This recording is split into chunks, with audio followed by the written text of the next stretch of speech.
Essa expressão r de θ é igual a menos 90 sobre menos 15 mais 30 seno de θ menos π determina uma secção cônica em coordenadas polares. Nesse vídeo vamos ver que secção é essa e também as características, as medidas, enfim. Você até pode pausar e tentar fazer você mesmo, mas vamos lá.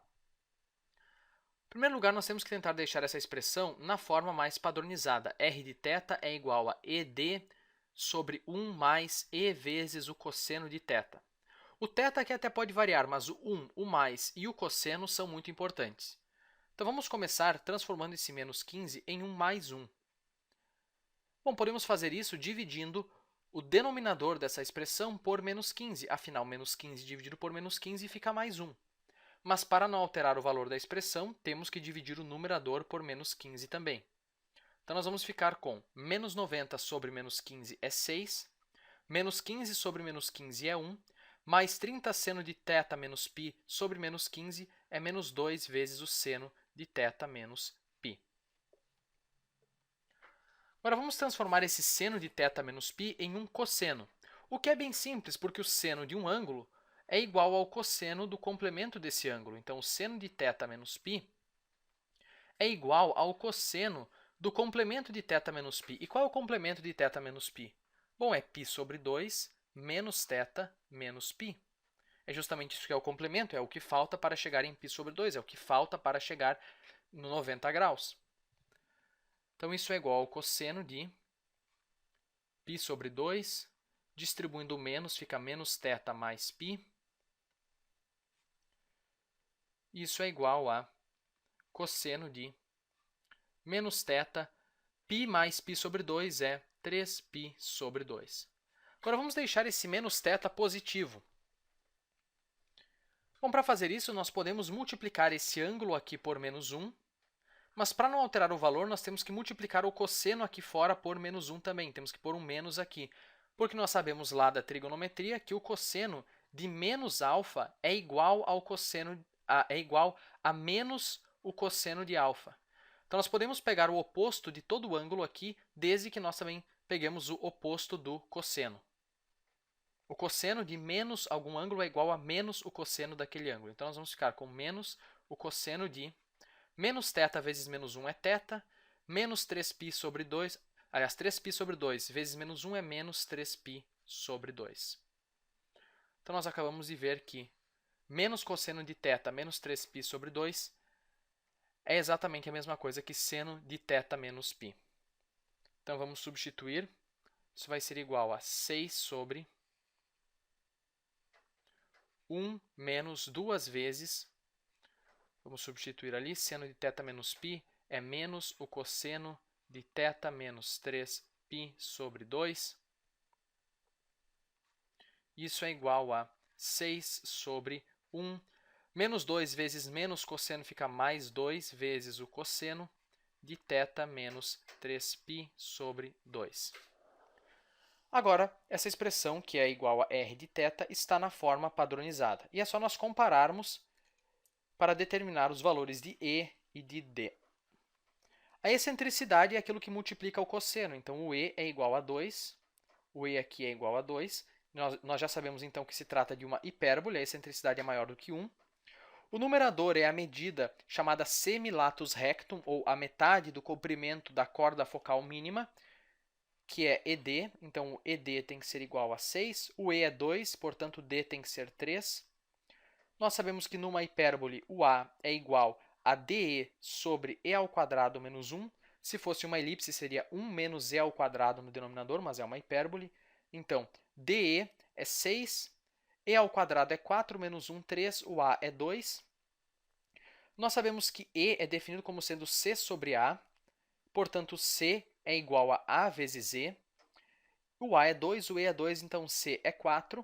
E o B nós podemos determinar de várias formas, mas a primeira que me vem à cabeça é a que nós vimos no vídeo anterior, que B é igual a raiz quadrada de C vezes D.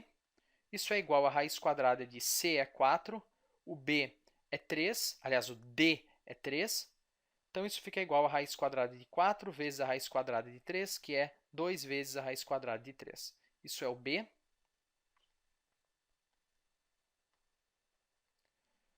E já temos bastante informações sobre essa hipérbole, não elipse.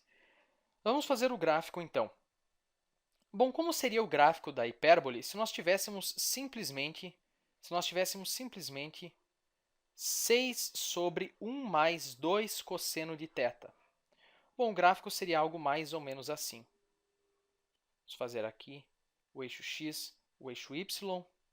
Nós teríamos o foco, vou fazer em branco aqui, nós teríamos o foco da hipérbole na origem. Nós teríamos mais ou menos aqui a diretriz, e a hipérbole seria mais ou menos assim.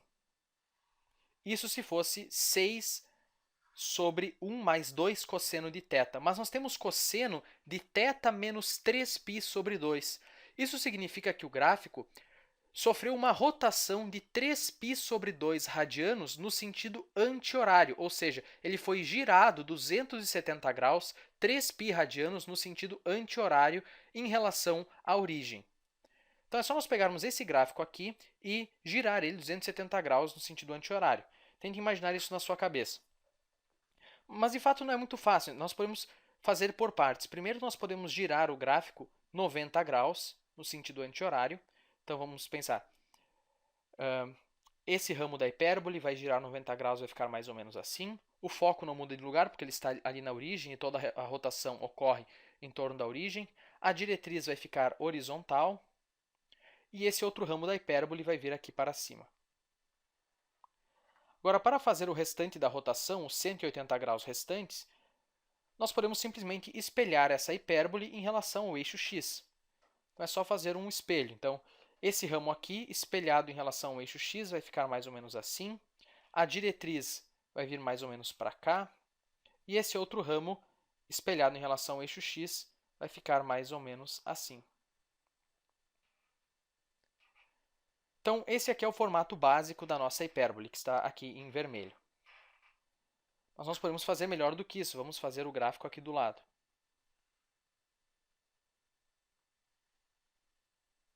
Nós temos o eixo y, temos o eixo x. Aqui está o foco da hipérbole.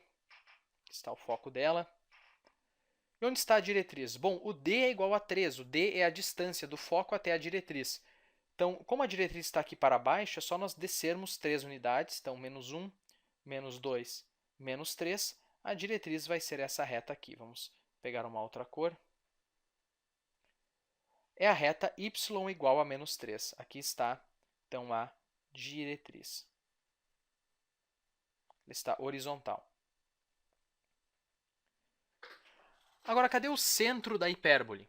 Bom, a distância do foco até o centro é a medida c, que nós vimos é igual a 4. Então, nós partimos aqui do foco, como o centro da hipérbole vai estar mais ou menos aqui no nosso esboço. Está bem na metade entre os dois ramos. Então, nós partimos do foco e vamos descer 4 unidades. Então, menos 1, menos 2, menos 3, menos 4. Aqui vai estar o centro da hipérbole, ponto C. O ponto C que tem coordenada, então, x, 0 e y, menos 4. Ele vai estar bem sobre o eixo y porque na hipérbole original ele está sobre o eixo x, girando 270 graus e vai ficar sobre o eixo y. Agora, cadê os vértices da hipérbole? Cadê os vértices da hipérbole? Bom, a distância do centro até os vértices é de 2 unidades, é o valor a. Então, é só nós partirmos do centro aqui e irmos 2 unidades para cima e 2 unidades para baixo. Então, do menos 4, 2 unidades para cima, nós vemos aqui no menos 2. E do menos 4, 2 unidades para baixo, aqui no menos 6. Aqui no menos 6. Temos outro vértice da hipérbole. Podemos fazer aqui o eixo imaginário da hipérbole, que é um eixo que é perpendicular ao eixo real ou eixo focal e que passa pelo centro, então vai ser mais ou menos essa reta aqui que eu estou fazendo meio pontilhada. Esse aqui é o eixo essa reta é o eixo imaginário ou eixo conjugado da hipérbole, então passa pelo centro e é perpendicular ao eixo real, que no caso o eixo real é o próprio eixo y. E qual é a medida b? Bom, a medida b é aquela obtida partindo do centro e indo ao longo do eixo imaginário. B unidades, no caso, para a direita e b unidades, no caso, para a esquerda. Então, o b é 2 vezes a raiz quadrada de 3, então isso vai ser aproximadamente 3,4. Então, vamos fazer aqui, é 1, 2, 3, 4, então mais ou menos aqui. Então andamos 2 vezes raiz quadrada de 3 unidades para a direita e 2 vezes raiz quadrada de 3 unidades para a esquerda. Menos 1, menos 2, menos 3, menos 4. Então, mais ou menos aqui é menos 2 vezes a raiz quadrada de 3. Aqui no eixo imaginário da hipérbole. E esses pontos determinados pelo parâmetro b têm a seguinte característica. Se nós ligarmos eles até qualquer um dos vértices, nós vamos ter a distância c.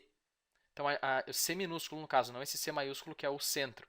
Nós vamos ter a distância C, que é 4.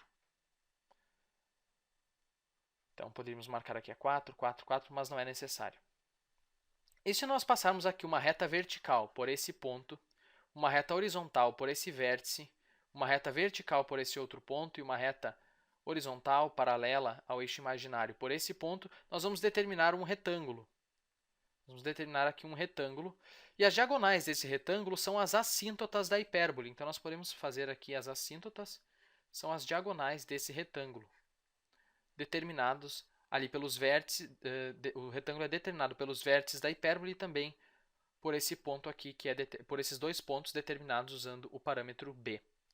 Então, as diagonais são as assíntotas da hipérbole. Agora, o que está faltando mesmo é a hipérbole, certo? Então, vamos lá. Um dos vértices dela está aqui, ela vai se aproximar cada vez mais das assíntotas, mas nunca vai encostar nelas. Então, mais ou menos assim. E o outro ramo da hipérbole aqui embaixo, mais ou menos assim. Nós podemos determinar também o outro foco da hipérbole, certo? É só partir aqui do centro, e a distância do centro até o foco é o C, que é 4 unidades. Então, é só partir aqui do centro e ir 4 unidades para baixo, até aqui o menos 8, e nós temos o outro foco da hipérbole.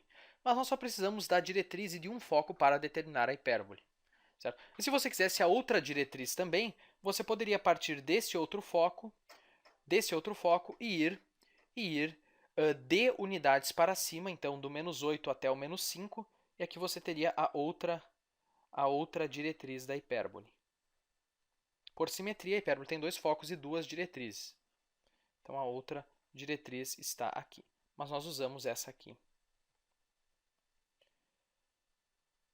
Que, no caso, era essa que foi girada 270 graus e virou, então, essa diretriz.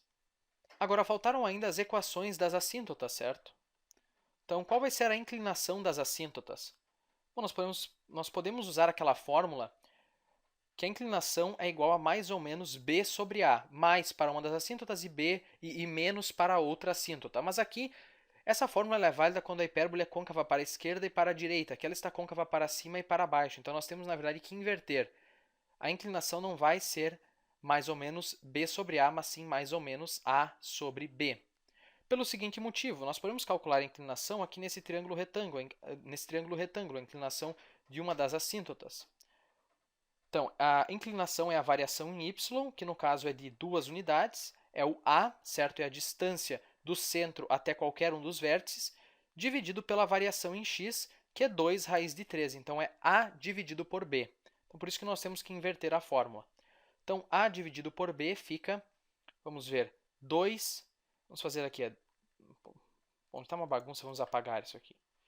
Então, é 2 mais ou menos 2 dividido por b, que é 2 raiz de 3, que é igual a mais ou menos 1 sobre raiz de 3.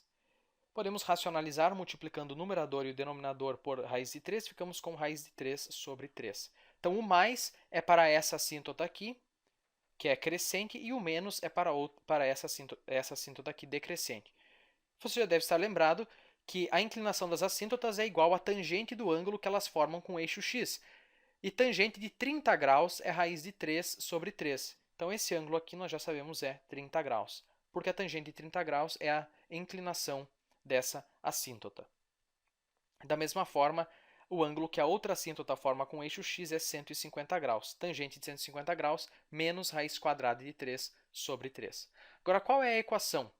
Bom, a equação das assíntotas é dada por y menos o y do centro igual à inclinação vezes x menos o x do centro da hipérbole.